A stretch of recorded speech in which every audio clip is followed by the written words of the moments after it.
Hi, everyone. We three are the conveners of the 14th Annual Doctoral Forum on Legal Theory. I'm Sanam. I'm a first-year graduate researcher at Melbourne Law School.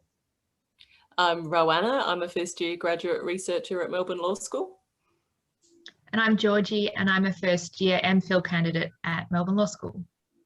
So we'll be the ones who'll be reviewing the expressions of interest that you'll be sending our way. Don't be nervous. We're also starting out like many of you.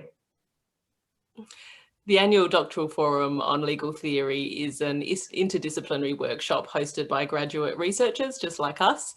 The forum brings together research students and early career researchers from a range of backgrounds and disciplines. And because the event will be entirely online this year, we're welcoming submissions from all around the world.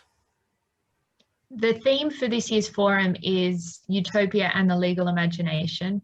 It is meant as a really broad theme that encourages submissions that consider how and whether we should use law to design and create our ideal world.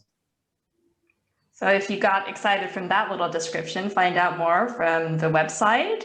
We're also on Twitter, and you can get in touch with us there or via email. We look forward to hearing from you.